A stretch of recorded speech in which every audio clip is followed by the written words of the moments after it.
इस संसार के भीतर जब चेतना का स्तर घटने लगता है और उसमें एक ऊर्जा विनाश रूपी उसका दमन करने आती है, तो दशवक्त्र भैरव आते हैं। अच्छा। तो दशवक्त्र भैरव के सामने ही तो 10 शीश काट कर चढ़ाए थे रावण ने, जिसकी रावण ने पूजा की जिस शिवलिंग की, वो दशवक्त्र भैरव का शिवलिंग हमने खोज निकाला। बिहार के भीतर सासाराम क्षेत्र में कैमूर की पहाड़ी में तो बीज जब तक स्वयं नहीं खुलेगा तब तक आपको वो सिर्फ एक पर्वत नजर आएगा। वह बीज वृक्ष है। क्या है? बीज वृक्ष है। वो खुला हुआ नहीं है बाहर से। अच्छा। उसके भीतर ही इतना लोक है। जो आपको ऊपर पहाड़ियां नजर आ रही हैं, उसके नीचे क्या द्वार है? उन द्वारों को देखा है आपने? वहाँ 64 द्वार हैं। तो क्या कैलाश पर्वत गुरुदेव एक कॉस्मिक एक्सिस है, ब्रह्मांडीय धुरी कहा जा सकता है कि एक पर्वत नहीं है? पूरे ब्रह्मांड में जो एक गति का आधार है, उस धरती पर क्या घटित होगा? वो ब्रह्मांडीय ऊर्जा का सेंटर कैलाश है, कॉस्मिक सेंटर, जहाँ कॉस्मिक ऊर्जा जन्म लेती है, जहाँ चेतना जन्म लेती है। वहाँ एक स्थान है धूमा कुंड, जहाँ निरंतर अभिषेक हो रहा है सदियों से, युगों युगों से महादेव का। आज भी जल उनकी जटाओं में गिर रहा है और कोई व्यक्ति वहाँ नहीं कर रहा है कोई जल अर्पित, वहाँ प्रकृति श्रृंगार कर रही है महादेव का। बहुत विशाल कुंड है वो। तो जब वो आप मंत्र पढ़ेंगे वहाँ पर भगवान शंकर का, तो वहाँ ऐसी अजीब आवाज़ें आनी शुरू हो जाएंगी जो आपने कभी जीवन में सुनी ही नहीं है। किस तरह की आवाज़ें आती हैं गुरुदेव? जो इस लोक के बाहर की आवाज़ें हैं, सूक्ष्म लोक की आवाज़ें, वो जागृत हो जाएंगी सब।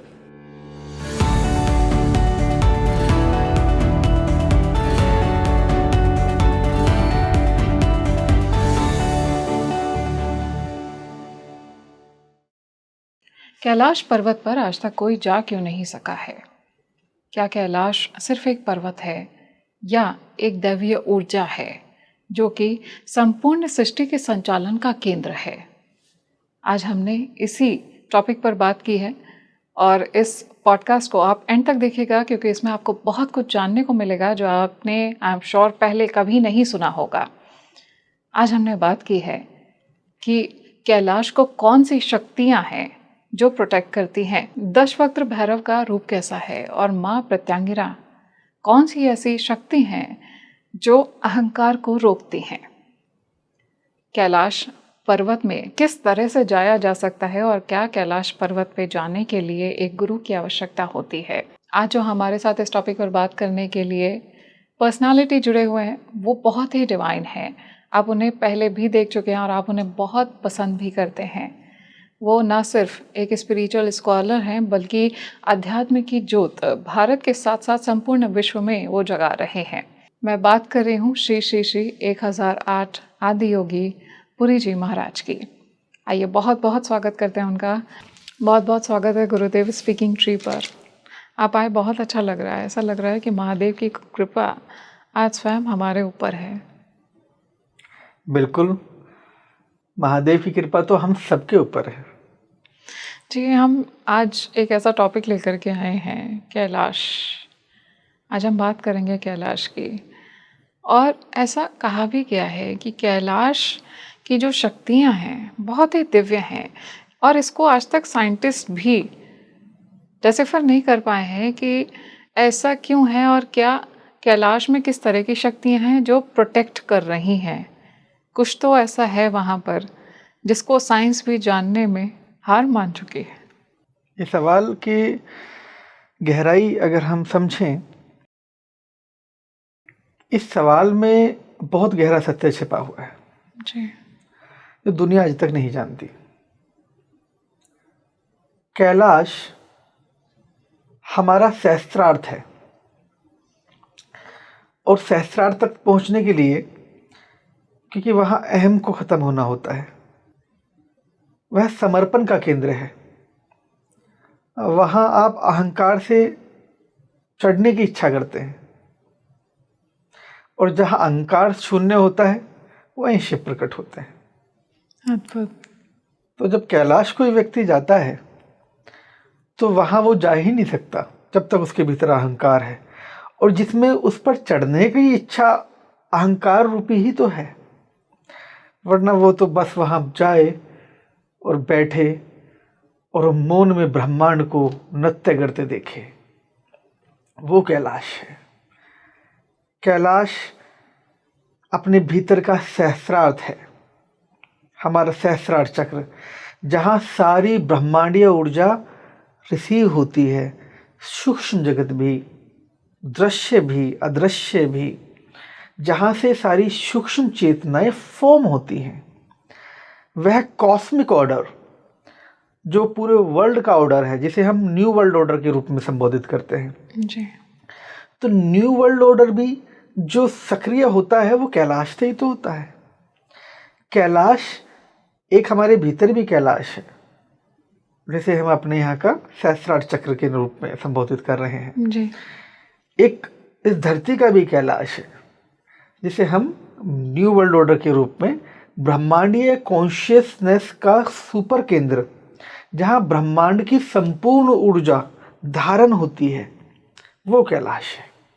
तो जब कैलाश पर व्यक्ति जाए तो वहाँ उस विजडम को क्लाइम करने की क्षमता यदि उसमें है, उस विजडम को यदि धारण करने की क्षमता उसमें है पूरे ब्रह्मांड के, वह भी स्वयं के कर्म से परेशान है, तो वो कहाँ ब्रह्मांड का कर्म करने की चेष्टा करेगा।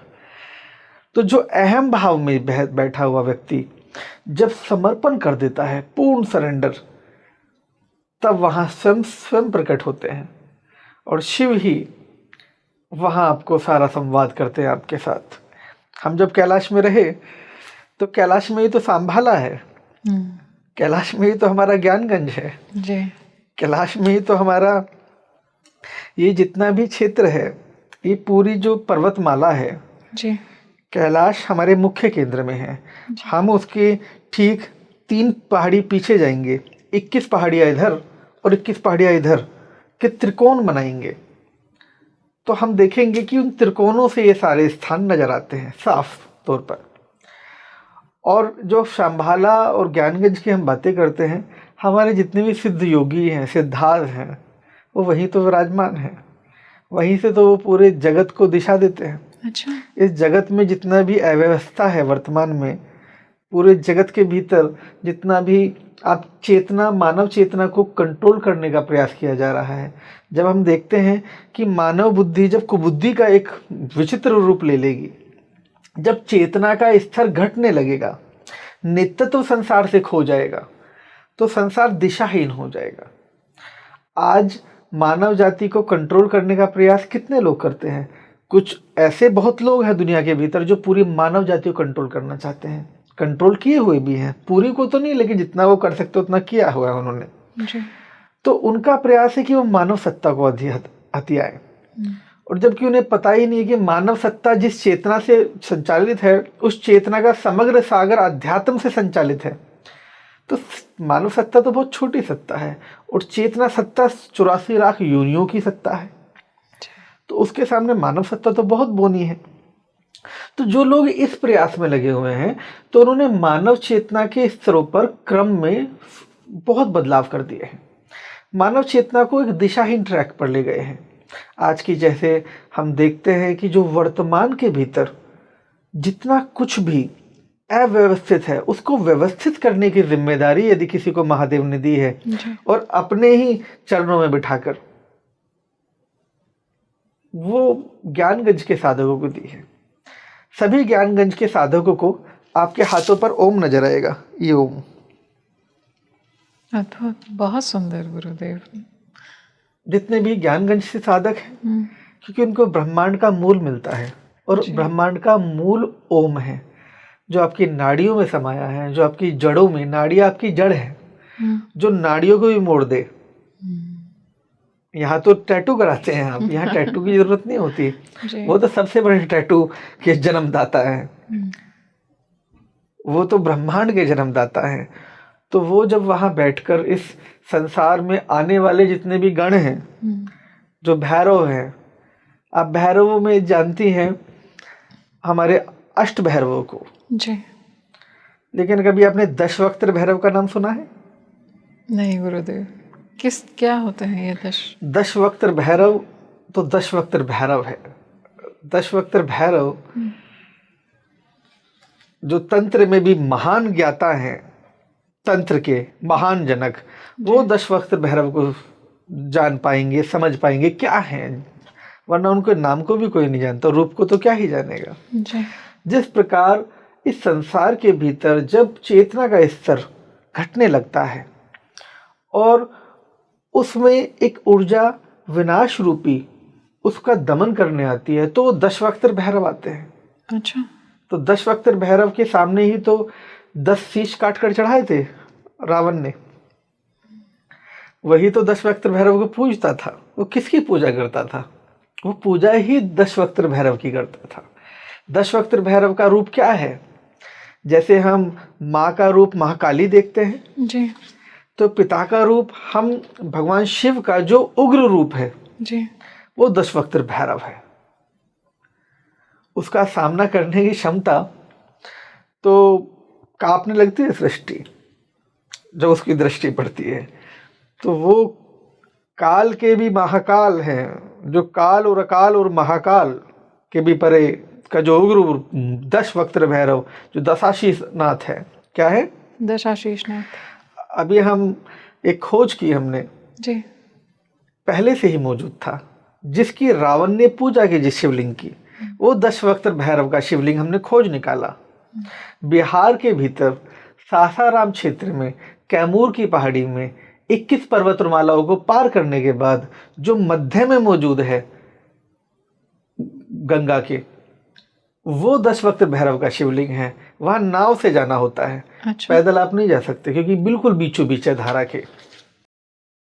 तो वो जो रूप है, वो जो स्थान है, हमने दशवक्त्र भैरव का वहां पे पुनः उनकी पूजा अर्चना की, उन्हें दोबारा से स्थापित किया। और वहां आप देखेंगे वहां की ऊर्जा, अगर वहां के फोटोग्राफ्स और वीडियोस भी आप देख लेंगे तो आपको उसमें ही वो ऊर्जा का रूप नजर आएगा कि वास्तविकता में रावण ने ये शिवलिंग स्थापित किया दशवक्त्र भैरव को पूजा करने के लिए। जहां 10 शीश काट के चढ़ाए थे रावण ने, वो स्थान है वो दशवक्त्र भैरव। तो इस संसार में जब कोई भी व्यक्ति अहंकार से पर्वत पर चढ़ने का प्रयास करता है, तो क्या वो दशवक्त्र भैरव को झेल भी सकता है क्या? नासा आसा पासा, सबका पासा पलट देते हैं वो। वहां कुछ नहीं चलता, वहां सिर्फ भाव चलता है, सिर्फ भाव। वो सिर्फ भाव के भूखे हैं। महादेव प्योर भाव के भूखे हैं। उन्हें आपके हेलीकॉप्टर, आप विमान लेकर आप खूब जाइए वहां पर कैलाश पर, क्या पाएंगे उस अहंकार में? कुछ भी तो नहीं। जो पाएंगे वो समर्पण से पाएंगे, क्योंकि वृक्ष के सामने एक पत्ते की उतनी ही वैल्यू है।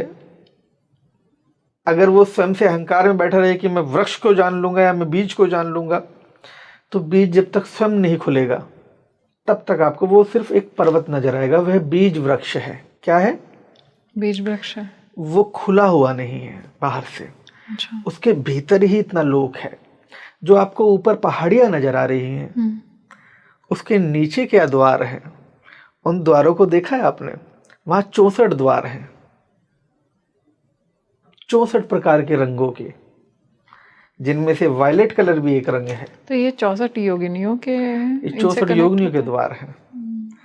और वो जो कैलाश के नीचे 64 द्वार हैं, जो डमरू बज रहा है, इन्फिनिटी का जो साइन है, इन्फिनिटी का साइन डमरू की तरह है, जो अनंत रूप में घट रहा है, वो शिवत्व वहीं प्रकट होता है। उसके नीचे आप जाएंगे तो वहां जाने के लिए एक रास्ता साधकों को मिलता है, साधना से। वहां साधकों के लिए स्वागत है, बाधकों के लिए नहीं। तो जब साधकों का साधना द्वार खुलता है, और साधना द्वार खुलने के बाद जब आप उसमें प्रवेश करते हैं, तो आपको फिर वो पर्वत नहीं नजर आते, फिर आपको वो नजर आता है जो सृष्टि का त्रिलोकीनाथ इस अनुभव को साझा करना भी मानो कि शब्द कम पड़ जाए। शब्द निमित्त है, लिमिटेड है। जी। शब्दों में उस भाव को उतार पाना भी बड़ा मुश्किल होगा। लेकिन उस आकार को जब आप वहां ध्यान में बैठेंगे, उस चित्र को मैं आपको दे सकता हूं पेंटिंग करके, जो हमने पेंटिंग किया हुआ है, जी। कि वो 64 द्वार कैसे दिखते हैं जो खुलते हैं।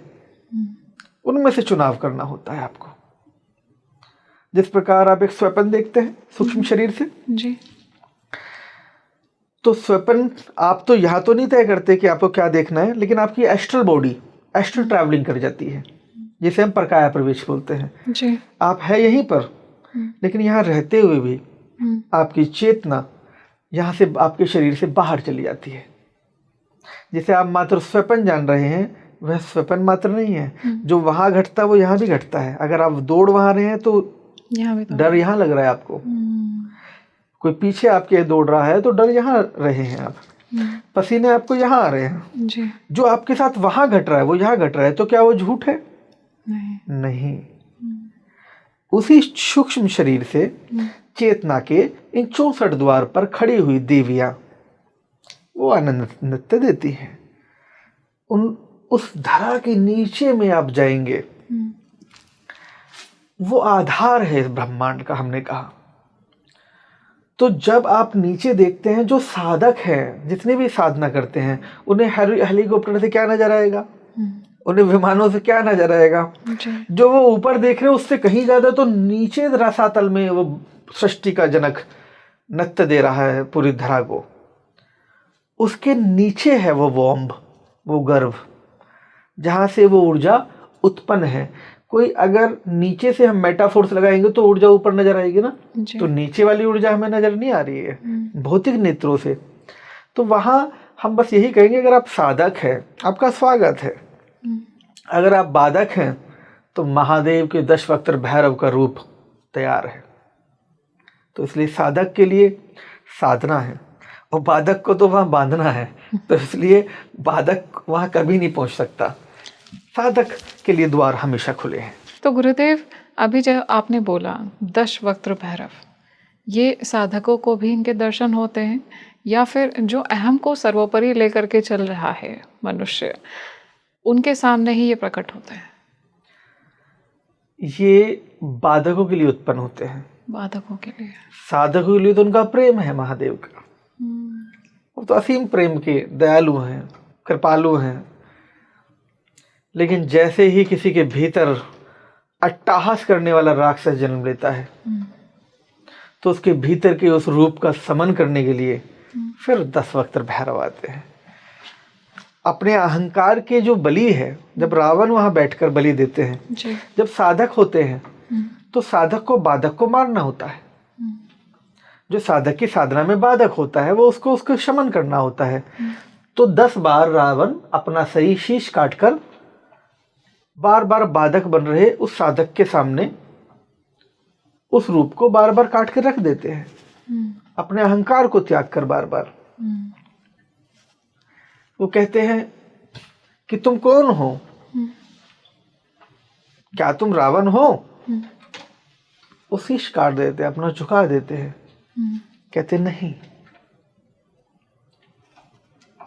कौन रावण? मैं तो महादेव जो है आप हैं। वो दोबारा पूछते हैं, वो दूसरा शीश काट के चढ़ा देते हैं। वो बार बार पूछते हैं, वो 10 बार पूछते हैं, वो बार बार अपना शीश काट के चढ़ा देते हैं कि मैं नहीं हूं, जो हो बस आप हो, मैं भी आप ही हूं। अगर वो अहंकार का रूप रावण वहां रख लेता उस समय, तो संहार हो जाता। तो उसने अपने अहंकार का ही त्याग किया। जिसने गर्दन ही अपने काटकर समग्र चढ़ा दी हो, जो अहंकार के जन्मदाता है जी, तो वो उसने उसी को समर्पित करता रहा बार बार, और कहता रहा कि जो है आप है। तो इसलिए दशवक्त्र भैरव जब प्रसन्न होते हैं, तो इस धरती की सबसे बड़ी सत्ता की चाबी, इस दुनिया की सबसे बड़ी आध्यात्मिक विराट शक्ति, वो उस विषय को, मतलब उस व्यक्ति को आशीर्वाद में दे देते हैं कि जो इस संसार की उससे बड़ी शक्ति ना है ना होगी, वो है दशवक्त्र भैरव। जब रावण के पास वो शक्ति मिली तो क्या ना हुआ, लेकिन जब कहते हैं रावण को फिर एक बाद में आगे चलकर अहंकार हो गया, जैसा हम बोलते हैं जी हम सुनते हैं, जी। असल में इस कहानी का एक अंश छुपा सत्य है। क्या है? उस अनछिपे सत्य में बीज को तो पता ही है कि मुझे वृक्ष होना है, मैं अपने फल खुद नहीं खा सकता। दरिया को पता ही है मैं अपना पानी स्वयं नहीं पी सकता, मैं किसी और के लिए बना हूं। तो वो खुद से एक आनंद नृत्य रचता है रावण, खुद के लिए। जब त्रिलोकी का ज्ञाता हो जाए कोई, क्या उस त्रिलोकों के ज्ञाता को कोई नारी रास आएगी क्या? जिसे ब्रह्म का बोध हो जाए, जिसे सब में ब्रह्म नजर आए, उसे कोई नारी रास आएगी क्या? नहीं। तो वो किस नारी की तरफ आकर्षित होगा? किसी की तरफ नहीं। वो उस नारी और नर में भेद ही कहाँ रहेगा? वो तो सबको ब्रह्म जान रहा है। जो सबको ब्रह्म जान रहा है, वो नारी क्या नर क्या, उसकी तृष्णा और कृष्णा दोनों ही समाप्त हो जाएंगे ना भीतर। तो उनके भीतर भी नहीं थे। ये लीला को सही से चरितार्थ करने की आवश्यकता है। कुछ अनकहा सत्य ऐसा है जो सिर्फ साधकों के लिए हम आपके यहाँ चैनल पर नहीं बोल सकते, पर आप ऐसा समझ लीजिए कि रावण को अगर समझना है, जो कहा गया एक आपके जीवन में, एक मानव जीवन में 100 कृत्य होते हैं, एक कृत्य से आप उसका परसेप्शन बना ले, यह गलत है। उसकी इतनी विराट साधना को, जो उसके भीतर के उस शिवत्व को भुला दे, वह भी तो अर्ध सत्य है। एक कृत्य से हम परसेप्शन बनाकर उसके 99% गुणों को समाप्त नहीं कर सकते। एक संसार में मानव के भीतर मानव और दानव दोनों आते हैं, तो क्या मतलब वह दानव ही है मात्र? यह संज्ञात्मक रूप देना गलत है। क्या कोई व्यक्ति दानव है या कोई मानव है? नहीं, व्यक्ति से दानव और मानव दोनों चेतनाएं कार्य कराती है। वही उसे दानव भी बनाती है, वही उसे देव भी बनाती है। यही ऊर्जा जब नीचे से और बहती है तो ये दानव बन जाती है, यही ऊर्जा जब ऊपर बहती है तो देव बना देती थी। तो जब देव बना देती है जी, तो ये ऊर्जा का रूपांतरण ही मूल विषय है। हमारे इस पूरे कालखंड में जो असली ज्ञान है उसको लोगों से छिपाया गया, वो लोगों तक पहुंचा ही नहीं, उससे लोगों को वंचित रखा गया, उस सत्य से इसलिए दूर ले जाया गया, उसे आदर्श बना दिया गया जो आदर्श का योग्य नहीं था, और उसे आदर्श ना मानकर जो आदर्श का भी आदर्श की सीमाओं को लांघ जाए, जो आदर्शों की पारदर्शिता के परे की दृष्टि दे दे, ऐसे लोगों को जगह नहीं दी गई इतिहास के पन्नों में। लेकिन साधक इतिहास में नहीं होता, क्योंकि ये तो शाश्वत है, ये तो ज्ञान प्रकट होता है, सनातन शाश्वत है। यहाँ आपको ज्ञान प्रकट हो रहा है, जो प्रकट हो रहा है वही शाश्वत है। ये कोई चंद किताबों में नहीं है। किताबें तो कब आई? भारत में 1819 में मिल लगी, कोलकाता में, बंगाल में पहली बार, चीन में 6वीं शताब्दी में कागज की खोज हुई, तो कागज तो तब आया। ये तो आपकी हम बात कर रहे हैं। इसके पहले की अगर हम बात करें, ये तो कलयुग चल रहा है। हम तो द्वापर की, त्रेता की और सतयुग की बात कर रहे हैं। तब तो कागज की हम जो बात करते हैं, उस लेखनी की बात करते हैं, भोजपत्रों पे लेखनी की बात करते हैं, ताम्र पत्रों पे बात करते हैं। लेखनी भी कब जन्म ली? ये भाषा जो हमने बनाई, ये भाषा तो हमारी बनाई हुई है ना। क्या वो चींटी उससे संवाद नहीं कर सकती? क्या हाथी उससे संवाद नहीं कर सकता? वो भी तो संवाद करते हैं। बिल्कुल। उनके पास आपके जैसी भाषा है क्या? उनके आपके पास जैसे वो पेन कलम है क्या? जी, नहीं है। नहीं। यहाँ तो गजेंद्र हाथी का भी मोक्ष हुआ है।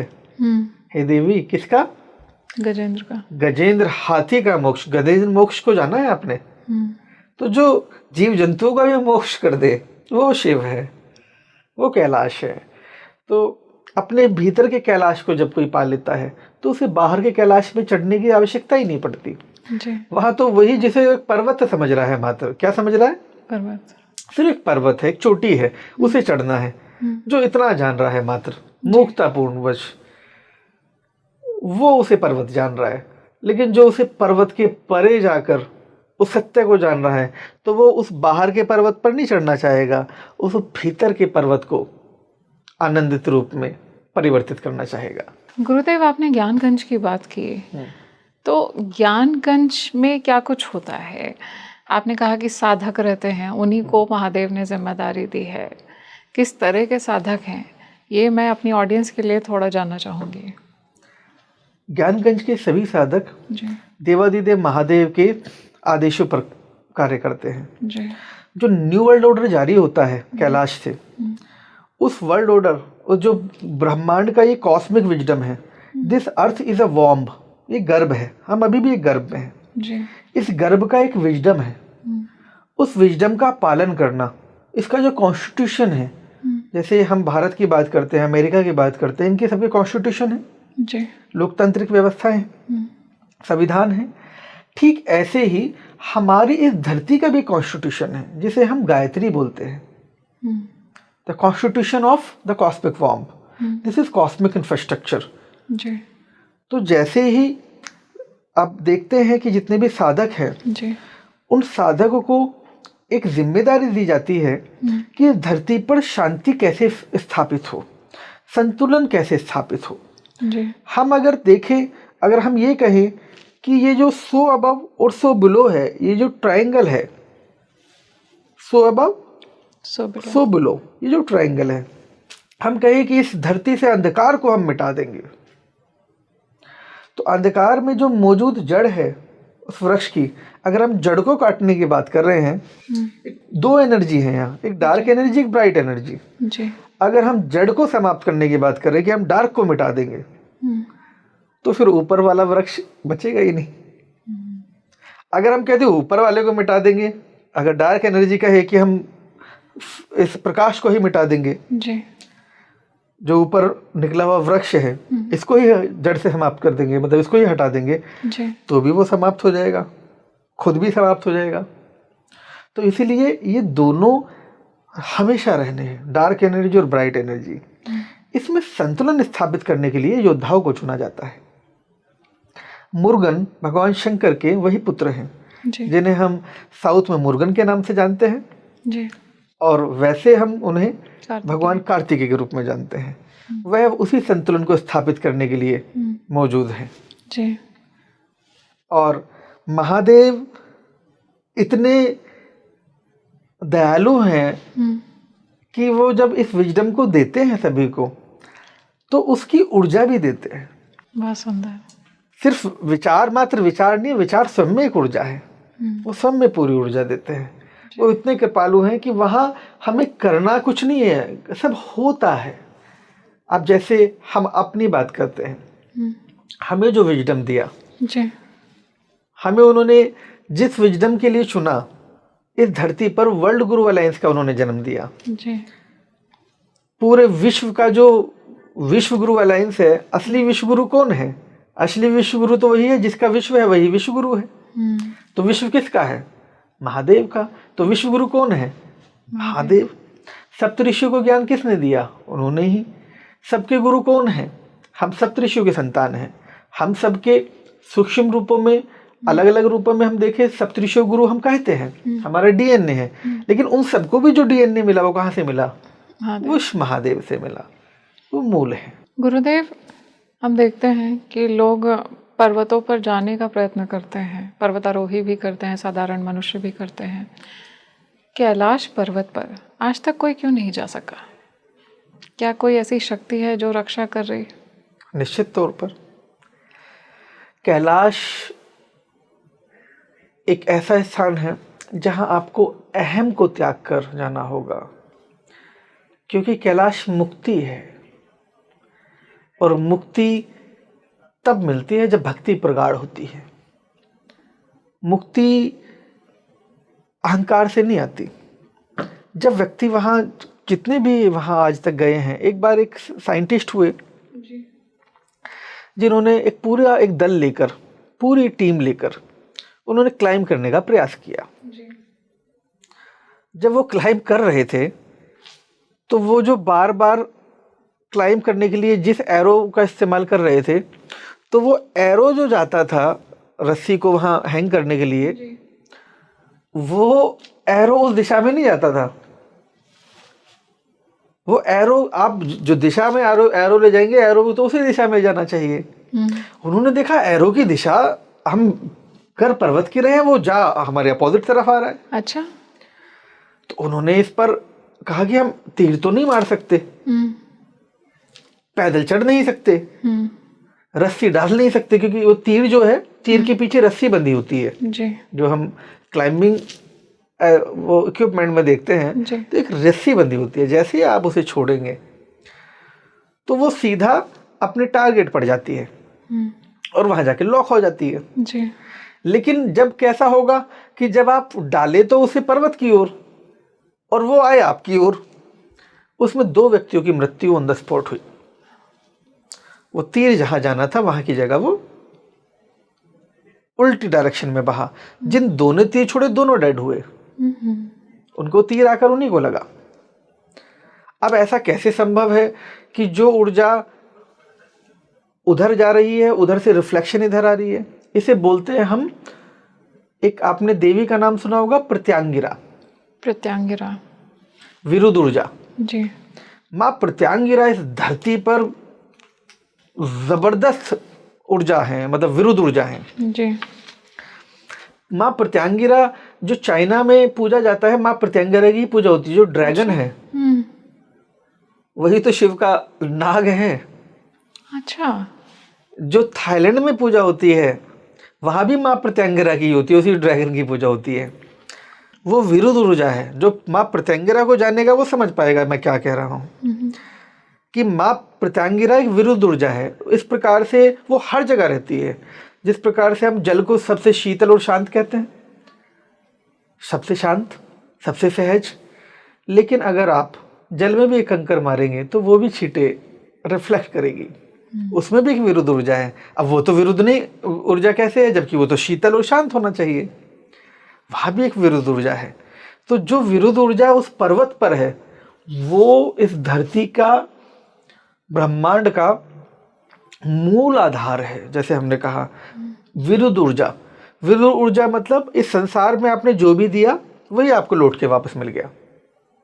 हमने कहा शिव क्या करते हैं, शिव बस न पाप और पुण्य के परे ले जाकर आपको उस अनुभव को दे देते हैं जो अनुभव आप देना चाह रहे हो सृष्टि में जी। तो कैलाश ऐसा स्थान है, जो भी मैनिफेस्ट आप वहां करना चाहते हो वो एकदम से हो जाता है। यानी उसमें 1 मिनट का भी, 1 सेकंड का भी समय नहीं लगेगा। जो गति आपने की संसार में वो तुरंत भोग ली। तो जब आपने उधर तीर छोड़ा वो तुरंत आपको आके लगा। तो आपने जो अनुभव दिया वही अनुभव आपको तुरंत विरुद्ध ऊर्जा में मिल गया। वहां की जो ऊर्जाओं में जितने भी साधक हुए, वहां अभी हमारे एक सोल है, मैं सोल में एक नंबर दे देता हूं उन्हें जी। तो 1009 मैं उनको सोल नंबर दे रहा हूं, ठीक है। मैं उनका नाम यहाँ नहीं लेना चाहता जी।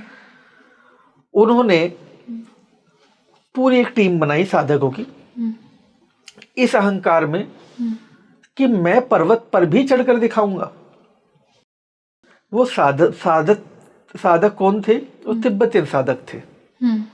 उन्होंने कहा, क्योंकि उनके पास जितने भी थे वो मार्शल आर्ट और कुंग फू और ये सब, जो हमारा साउथ में जो कलेरी है जी, तो वो उसी को मतलब बहुत अच्छे से जानते थे। उन्होंने कहा ये तो कुछ भी नहीं है, हम चढ़ के दिखाएंगे। तो जब उन्होंने वो कहा, वो साधक वो सारे बूढ़े हो गए।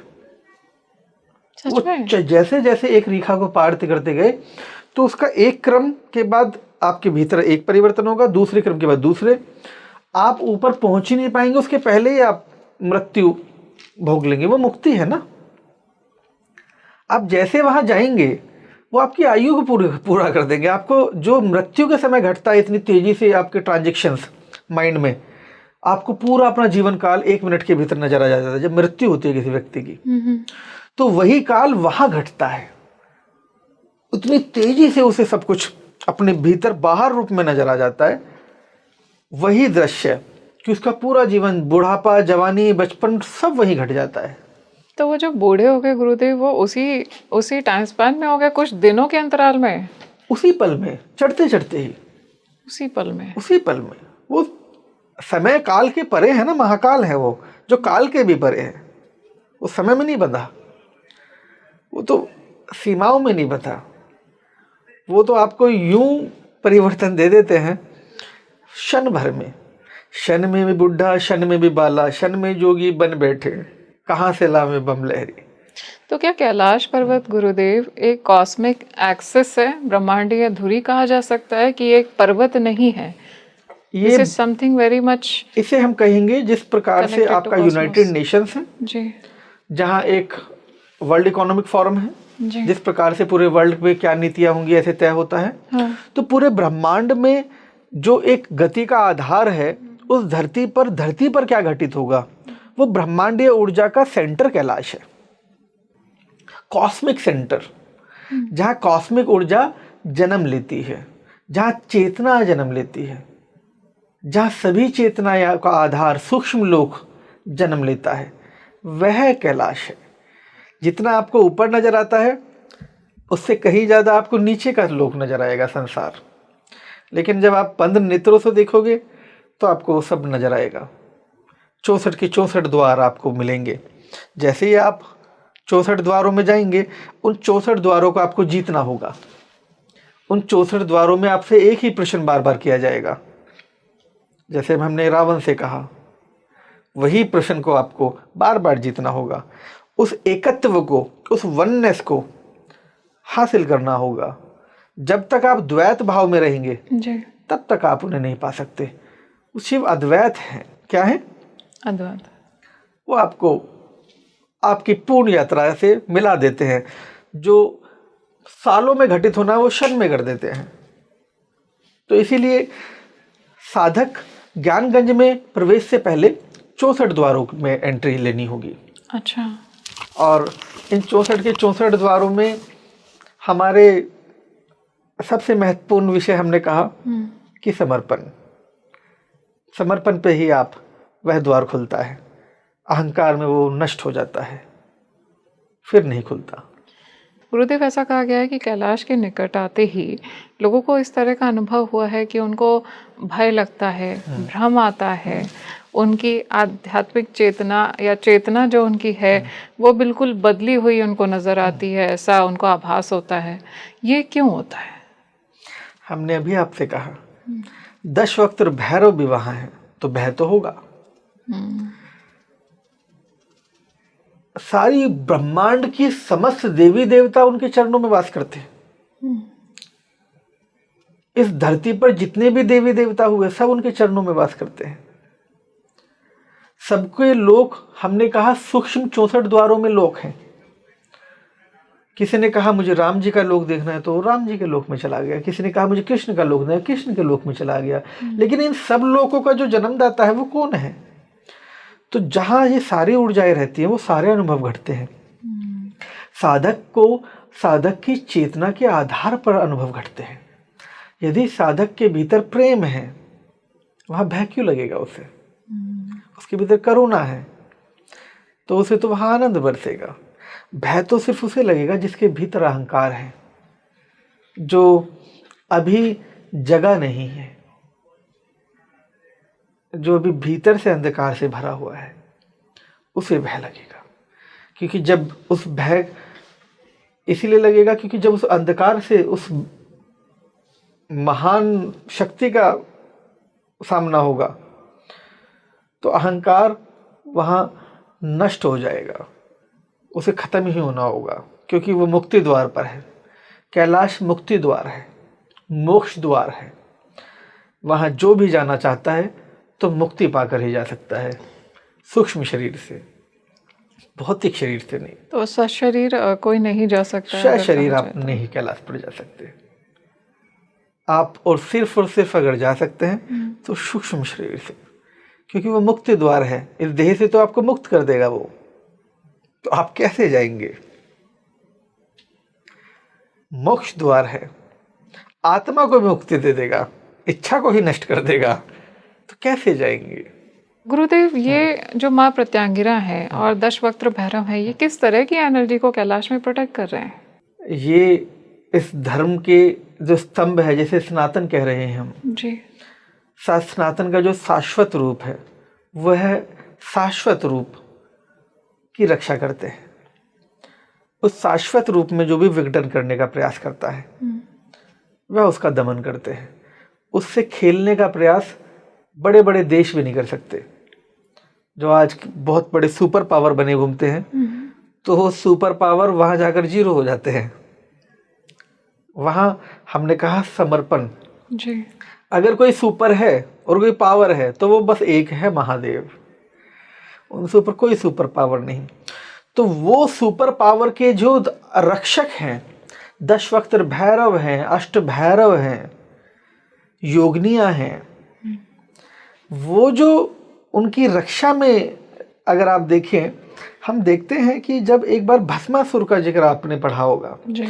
जब वो वरदान देते हैं कि तुम मुझसे आकर 6 शरीर मिल सकते हो, तुम मुझसे 6 शरीर आकर मिल सकते हो। जी। तो जब वो उससे मिलते हैं, उस 6 शरीर वो जाकर मिलता है, तो वो उसके मन में ये अहंकार आ जाता है कि अब मैं ही वो सर्वोपरि हूं और मैं तुम्हें भी नष्ट कर दूंगा। तो उनके ऊपर हाथ रखने के लिए वो जाते हैं। तो उनके जो भैरव हैं, अष्ट भैरव, दशवक्त्र भैरव, उनका सामना वो कर पाएंगे? नहीं कर पाते। तो वो क्या करते हैं, वो अपनी देह रूप को महादेव बिहार के गुप्तेश्वर धाम में ले जाते हैं। अच्छा। वहाँ एक स्थान है धूमा कुंड, जहाँ निरंतर अभिषेक हो रहा है, सदियों से, युगों युगों से महादेव का। आज भी जल उनकी जटाओं में गिर रहा है और कोई व्यक्ति वहाँ नहीं कर रहा है कोई जल अर्पित, वहाँ प्रकृति श्रृंगार कर रही है महादेव का। बहुत विशाल कुंड है वो, बहुत विशाल, इतना विशाल कि उसमें लाखों करोड़ों आदमी समा जाए, इतना विशाल कुंड है वो, बहुत विराट है। आपको लगेगा ही नहीं कि मैं कहाँ हूँ जब वहाँ बैठेंगे कुंड पे ऊपर। तो जब वो आप मंत्र पढ़ेंगे वहाँ पर भगवान शंकर का, तो वहाँ ऐसी अजीब आवाज़ें आनी शुरू हो जाएंगी जो आपने कभी जीवन में सुनी ही नहीं है। किस तरह की आवाज़ें आती हैं गुरुदेव? जो इस लोक के बाहर की आवाज़ें हैं, सूक्ष्म लोक की आवाज़ें, वो जागृत हो जाएंगी सब। उस मंत्र का उच्चारण अगर आप वहाँ करते हैं, काल का, टाइमलेस विजडम। तो वहाँ जो गुप्तेश्वर धाम है, वो भस्मासुर वहीं पहुंचा, उसको भस्म भी वहीं पर किया महादेव ने। वो नृत्य जो करते करते स्वयं में भस्म हो गया। उस पहाड़ का पत्ता पत्ता, डाली डाली, पत्थर पत्थर उस तंत्र की गवाही देता है। वहां सारी मिट्टी लाल है, क्योंकि वो इतनी सेना गई, इतने लोग गए महादेव को कि हम मिटा देंगे, ऐसा करने, इतनी मूर्खतापूर्ण विषय। जी। वो मिट्टी उन्हीं के खून से, रक्त से लाल है। इतनी भीषण ऊर्जा जहां से जन्म ली हो। और जब आप उस गुफा में जाएंगे, उस गुफा में आप जा ही नहीं सकते। गुफा में तो बैठे हैं महादेव, ऑक्सीजन बंद हो जाती है आपकी। जैसे ही आप जाएंगे 10 कदम चलेंगे, आपको सांस ही नहीं आएगी, आप ब्रेथ ही नहीं ले पाएंगे, आपको बाहर निकलने की जीवन की पहले पड़ेगी। तो वो मुक्ति दे देंगे, आपको मोक्ष दे देंगे वहां तक पहुंचने से पहले ही। आप वहां अभी भी जाइए, एक लोटा जल, जो मुझे आपके यहाँ से बिहार की ऑडियंस सुन रही है वो इस बात को जानती होगी कि यदि वहां सरकार व्यवस्था ना करे, ऑक्सीजन सिलेंडर ना लगाए, लाइट की व्यवस्था ना करे, तो क्या कोई व्यक्ति उसके अंदर जाकर शिव को जल अर्पित करके वापस लौट सकता है? नहीं लौट सकता। गुप्तेश्वर धाम ऐसा ही एक धाम है। जिस हमें कैलाश के बारे में आप मुझसे पूछ रही हैं, कैलाश पर कोई क्यों नहीं जा सकता, इसका उत्तर आपको गुप्तेश्वर धाम से ही मिल जाएगा कि वहां पर भी आप नहीं जा सकते अभी तक। आपके प्राण ही उखड़ जाएंगे, आपको श्वास ही नहीं आएगी, आप जिसका शरीर ही छूट जाएगा, सूक्ष्म शरीर ही बचेगा, वहां महादेव बैठे हैं। और कैलाश ऐसा स्थान है वहां सूक्ष्म शरीर भी नष्ट हो जाएगा, विलय हो जाएगा, वहां सूक्ष्म भी नहीं बचेगा। फिर कौन सा शरीर होता है गुरुदेव? सिर्फ एकत्व शिव शिव बचेगा, दूसरा कौन बचेगा? दूसरा कोई बचेगा ही नहीं। जिस प्रकार आप जल में मिलने के बाद, जरा मुझे बताइए कि कोई भी रंग आप जल में मिलाते हैं जी, तो मूल में तो जल ही रहता है, उसमें रंग सारे दिखते हैं, लेकिन असल में तो जल ही है। तो क्या कहे, जल कहीं चला गया? जल कहीं नहीं चला गया, जल तो जल है। तो इसीलिए महादेव के उस कैलाश पे जाने के लिए व्यक्ति को भस्मासुर जैसा अहंकार त्यागना होगा और स्वयं से समर्पण की भावना में सिर्फ ओम नमः शिवाय, जो उनका महामंत्र है ब्रह्मांड का, ओम नमः शिवाय, ना का मतलब न नभ, मैं का मतलब जल, शी का मतलब अग्नि, वै का मतलब वायु, य का मतलब आकाश। ओम नमः शिवाय, इसके साथ वह साधक जाए, बैठे, एक मुद्रा है उस मुद्रा को करे, पिरामिड बनाए मुद्रा से, ये पिरामिड, कैलाश में सारे द्वार स्वयं से खुलने लगेंगे और फिर नजर आएगा वो अदृश्य लोक। तो उतना समर्पण आज तक किसी में रहा नहीं? बहुत रहा है, ऐसा नहीं। शिव का इस धरती पर अगर किसी के प्रति समर्पण है, अंतोगतवा किसी का समर्पण है, आपके बैठे हुए चाहे डोनाल्ड ट्रंप हो, चाहे रशियन प्रेसिडेंट हो, चाहे भारतीय प्रधानमंत्री हो, सब शिव के भक्त हैं। ऐसा तो कोई है ही नहीं जो शिव को न मानता हो। और इस धरती पर अगर सबसे बड़े कोई भक्त है और जिसे भक्ति की प्रगाढ़ मतलब विराटता कहा जाए तो शिव के हैं, जो अपने शीश को भी काट के चढ़ा दे, ऐसा भक्त किसका मिलेगा? महादेव का ही तो मिलेगा। तो वहां तो इतने भक्त जाते हैं, वो स्वयं से बुला लेते हैं, कोई जाता नहीं वहां पर, वो स्वयं से बुला लेते हैं। जिसके भीतर अहंकार जन्म है उसे भी बुला लेते हैं, अपने अहंकार की पुष्टि कर देख, अहंकार बचता है या तू बचता है, सब नष्ट हो जाता है। वो उसको भी बुला लेते हैं जिसे मुक्ति देनी होती है, जिसे मोक्ष देना होता है। वो हर उस चेतना को बस बुला लेते हैं। वहां उनकी इच्छा के बगैर आप नहीं पहुंच सकते। उसमें उनकी इच्छा होगी तो आप वहां पहुंचेंगे, उनकी इच्छा के बगैर वहां कोई नहीं पहुंच सकता। कैलाश भी नहीं पहुंच सकता। कैलाश पर्वत की बात तो बहुत दूर की हो जाती है। वो तो आते ही लाते ही उस चेतना को जो उनको चैलेंज करती है, आइए, द्वार खुला है।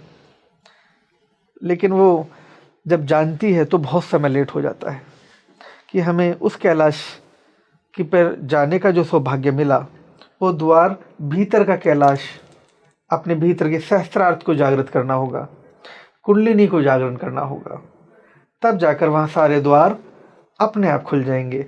जो 64 द्वार वहाँ खुलते हैं, जब आप योग सिद्धि करते हैं, आप साधना करते हैं, तो वही सारे चक्र का भेदन होते हुए आपको डाकनी, राकनी, साकनी, पिशाचनी सारे द्वार आपके भीतर खुलते हैं। इन 64 द्वारों को जीतकर ही तो कुंडलिनी जागृत होती है। जब आप यहाँ कुंडलिनी जागृत करते हैं तो इसके बाद ही वहां पर जाकर आप प्रवेश पाते हैं। अंततः तब जाकर वो 64 द्वारों को कैसे जीतना है, वो पहले आपको योग में जीतना होता है, तब आप वहां जाकर जीतेंगे। वरना जब आप यहाँ जीते ही नहीं और वहां जाकर आप खड़े हैं, हे महादेव, तो 64 द्वार कहाँ नजर आएंगे? पहले उनको भीतर से खोलना होगा। तो आज तक क्या किसी के लिए, किसी साधक के लिए कैलाश के द्वार खुले हैं जिनसे वो, लेकिन वो आंतरिक तौर पर नहीं, पूर्ण रूप में वो सृष्टि बदल जाती है। जब आप भीतर के कैलाश को अपने देख लेते हैं तो बाहर के कैलाश आपके लिए स्वयं प्रकट हो जाता है। वो स्वयं आपको बुला लेते हैं। फिर आपको किसी प्लेन की जरूरत नहीं है वहां पहुंचने के लिए, एरोप्लेन की जरूरत नहीं है। जब कुछ भी नहीं था तब भी लोग पहुंचते थे। तो सशरीर जाना फिर उनके लिए पॉसिबल हो जाता है, जिनके अंतर में अगर वो सारी उनकी शक्तियां जागृत हो जाती। बिल्कुल। लेकिन यह बस यही है कि वहाँ जिस प्रकार से हमारे जो एक यह धारणाएं हैं, ये धारणाएं नहीं रहती। ये जो लोकाचार व्यवहार हमारा यहाँ है वो लोकाचार व्यवहार नहीं रहता, एकत्व रहता है, एक ही नाम बचता है, दूसरा नहीं बचता। जैसे हम इस लोक में हैं, ज्ञानगंज में क्या किसी का नाम है? एक ही नाम है, बस उसी को नाम गूंजता है, दूसरा कोई नाम नहीं गूंजता। जो जाएगा वहां वो एकत्व के भाव में ही जाएगा, द्वैत भाव मिट कर जाएगा। तो वो जो शरीर की हम बार बार बात कर रहे हैं, शरीर जिसे हम शरीर बोल रहे हैं, शरीर भी तो उसी का है। तो तब द्वार खुल जाते हैं। लेकिन वो भाव आपके भीतर गहराई में व्याप्त होना चाहिए, तब शिवत्व प्रकट होगा। और जब तक आपके भीतर शिवत्व नहीं प्रकट होगा तो वो भी प्रकट नहीं होगा। इसलिए हमारे यहाँ जो नाम जप है, जो अन्य अन्य प्रकार की जो पूजा पद्धतियां हैं, ये सब एक ABCD है, ज्ञान की ABCD। नाम जप से आप कंसंट्रेशन पाते हैं। क्या पाते हैं? कंसंट्रेशन। उसको नहीं फर्क पड़ता आप उसे टमाटर जपो, उसे राम, उसे नहीं फर्क पड़ता आप क्या जपते हो। अगर ये नाम जप चीटियां थोड़ी कर लेंगे इतनी मोटी माला लेकर, क्या उसे 84 लाख योनियों का है ना वो। तो वो उन सब से परे की चीज है। हमें समझना होगा कि हमारे यहाँ सबसे ऑथेंटिक अगर कोई पूछे, गुरुदेव मुझे निश्चित तौर पर भ्रम से ज्यादा ब्रह्म का मार्ग चाहिए और वास्तविकता में मैं हर कसौटी पर उतरने के लिए तैयार हूं, तो वह योग को चुनेगा। योगा नहीं, ये जो आजकल की एक्सरसाइज है, ये नहीं, प्राणायाम। मैं योग की बात कर रहा हूँ। प्राणायाम उसमें भी है, लेकिन वह योग भीतर का है जो कॉन्शियसनेस को सुपर कॉन्शियसनेस से जोड़ता है। उस योग की बात कर रहे हैं, उस महायोग की जी। तो उस महायोग में विलय होने के लिए व्यक्ति को बहुत स्थिरता चाहिए, एक गुरु भी चाहिए। क्योंकि एक समय तक गुरु आपको बाहर दीक्षित करेगा, वहां रहेगा, लेकिन जब आप भीतर प्रवेश कर जाएंगे द्वार में, वहां गुरु नहीं मिलेगा, वहां आपको स्वयं से यात्रा करनी होगी। जैसे द्वार खुलेंगे, जिस प्रकार रामकृष्ण परमहंस ने कहा कि जिससे तुझे काली नजर आ रही है उस द्वार को भी काट डालो, उनके गुरु ने कहा। उस तलवार से उठा जिससे काली दिखी है उसे मिटा भी दे। तो अपने आप उस द्वार के भीतर जाना भी होगा और जाकर वापस भी आने की कला सीखनी होगी। तो इसके लिए हम जब 64 योगिनियों के नृत्य को देखते हैं तो ये साधनाएं आमतौर पर जंगलों में होती हैं, प्रकृति के बीच, आडंबरों के से परे। तो वहां जाकर इस साधना को किया जाता है। हमारे पास ऐसे हमने बहुत सारी गुफाएं हैं, ऐसी कंदराएं हैं जहां जो स्थान सिर्फ साधकों के लिए है, बाधकों के लिए नहीं है। आप कभी आएंगे या कभी कोई जाना चाहेगा, क्योंकि आपके भीतर भी एक साधक है। तो यहाँ सब ऋषि मुनियों की संतान है, तो कभी ना कभी तो भीतर का साधु बाहर जब साधक बन के झांकने लगता है तो उसे संसार नहीं समझ पाता, वो संसार को स्वयं को व्यक्त भी नहीं कर पाता। वो संसार को स्वयं अगर व्यक्त भी करना चाहे, अपने भीतर का वो अनाहद रखना चाहे, उसे कोई पागल ही कहेगा। तो भीतर का जब साधु साधक बन के बाहर झांकता है तो बड़ी जटिलता होती है। गुरुदेव, आपने बोला कि कैलाश में ऑक्सीजन कम हो जाती है और बहुत कुछ चेतना में भी बदलाव देखने को मिलता है। तो आपने ये भी बोला कि संपूर्ण समर्पण के भाव से अगर कोई जाता है तो कैलाश के सारे द्वार स्वतः खुल जाते हैं अपने आप। तो अगर कोई समर्पण के भाव से महादेव के प्रति जा रहा है कैलाश में और इस उद्देश्य को लेके जा रहा है कि अब कैलाश के सारे द्वार खुल जाएंगे, मुझे महादेव के दर्शन हो जाएंगे, तो क्या ऐसा पॉसिबल है कि उसको कैलाश में एंट्री मिलेगी? निश्चित तौर पर मिलेगी, लेकिन उस साधक को पहले भीतर वहां पहुंचने से पहले, क्योंकि वो जो द्वार हैं वो प्रत्यक्ष द्वार हैं, वो सामने खुलेंगे। लेकिन जो यात्रा के जो द्वार हैं, पहले आपको योग माया की सिद्धि यहाँ जागृत करनी होगी। यहाँ आपको सदगुरु से दीक्षित होना होगा। सदगुरु मतलब जो सिद्ध है जी, जो सिद्ध हो चुके हैं, उनसे आपको ओम जो बीज मंत्र है उसको अपनी कुंडलिनी यात्रा से आगे वो जागृत करना होगा। तब आपको ये विजडम मिलेगा, क्योंकि यही से आपकी वो यात्रा अनलॉक होगी। आप पहले वहां जाने के पहले सबसे पहले आपको शुद्धिकरण चाहिए, और शुद्धिकरण कब तक नहीं होगा? जब तक आप योग ना करें।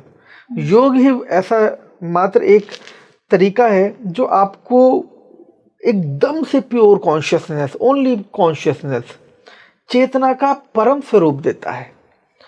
आपके शास्त्रार्थ को सबसे फास्टेस्ट खोलने का सबसे ऑथेंटिक कोई तरीका है तो वह योग है।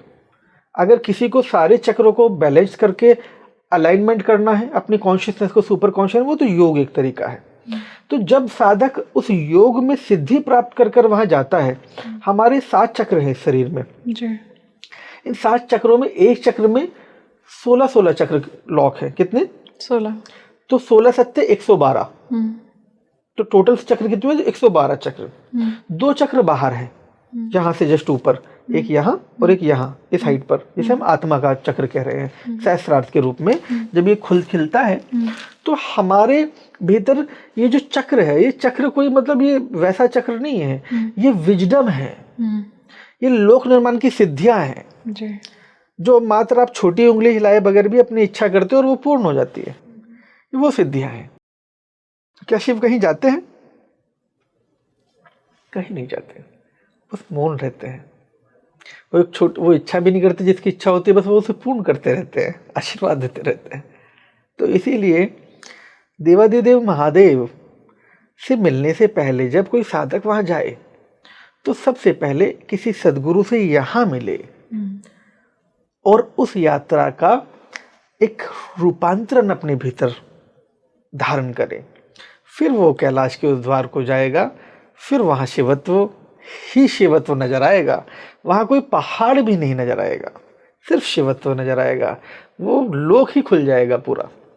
और गुरुओं की लीला है, संतों का आशीर्वाद है कि जब उसे मिलेगा तो संत ही उस द्वार को खोल सकते हैं। अच्छा। पहले तो उसे संत के किसी सानिध्य में जाना होगा। तो गुरुदेव, जो साधक हैं, आपने बोला सूक्ष्म रूप से साधक जाते हैं और वो एस्ट्रल बॉडी में कैलाश में जा सकते हैं, 64 योगिनियों के द्वार खुलते हैं।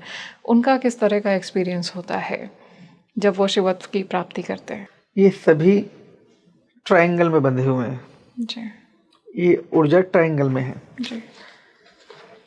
जिसे हम मूल रूप से अगर देखें तो जो शंभाला और ज्ञानगंज है, इनको दोनों को ही ऑपरेटिंग जो ऊर्जा मिलती है, फ्लो चार्ट ऊपर से नीचे की ओर बहता है। तो कैलाश से जो ऊर्जा विजडम मिलता है, वो विजडम साधकों को मिलता है। वो 64 योगिनियों के द्वारों से निकलता है। 64 की 64 प्रकार के जो साधक हैं, जो 64 योजन की सृष्टि को जीते हैं, वो उनके विजडम को फॉलो करता है। क्योंकि सबको पूरा विजडम तो नहीं मिलता, उनको जो उनके धरातल, उनके रसातल का, जो उनको उनके तल का विजडम मिलता है। मानकर चलिए कि आप एक साधक हैं जी।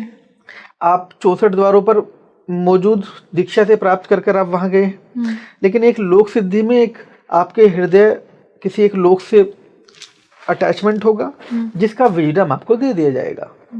उस विजडम में संभाला इंटरकनेक्टेड उस तौर पर ज़्यादा है, वो उस विजडम का इम्प्लीमेंटेशन करता है।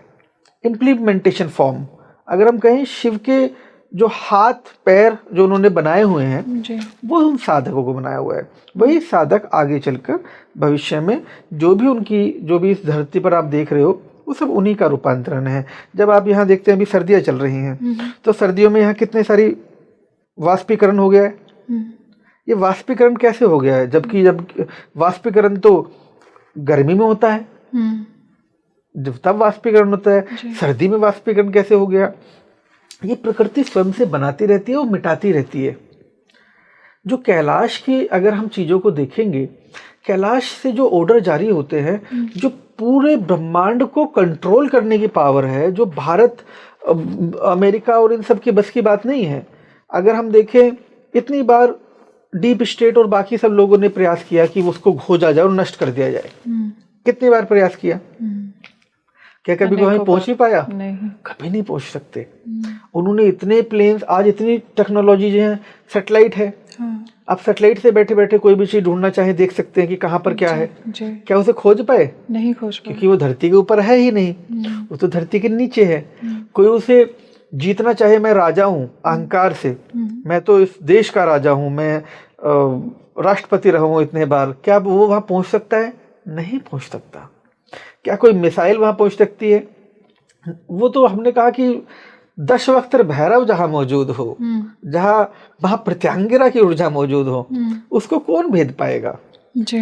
वो तो आपकी सैटेलाइट वगैरह सब बच्चे हैं, जो कुछ भी है इस ब्रह्मांड में उसके सामने कण के बराबर भी नहीं है। और जो शिव हैं, शिव खाली कैलाश तक सीमित थोड़ी है, कैलाश से तो उनका विजडम आता है जो नित्य यहाँ है।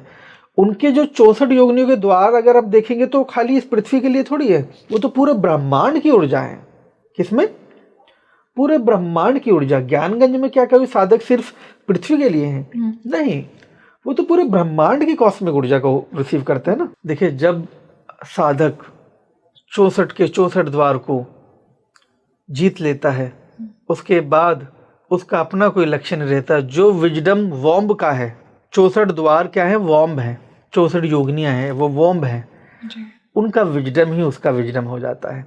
बस वहीं वो मुक्त हो जाता है और वहीं महादेव के एकीकार को साक्षात्कार करता है।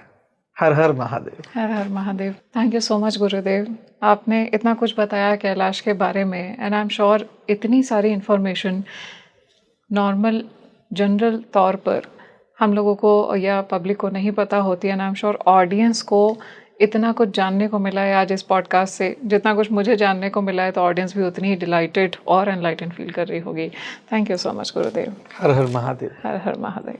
दोस्तों, आज हमने जाना शंभाला क्या है, कैलाश पर्वत पर क्या चढ़ना, क्लाइम करना पॉसिबल है, या कैलाश पर्वत को हम सिर्फ एस्ट्रल बॉडी के थ्रू ही ट्रैवल कर सकते हैं। क्या हमें गुरु की आवश्यकता होती है जिससे हम महादेव के दर्शन कैलाश में जाकर के कर सकते हैं। 64 योगिनियाँ किस तरह से कैलाश को प्रोटेक्ट कर रही हैं और वो कौन सी ऊर्जा है जो अहम का भाव जो लेके जाता है उसको रोकते हैं।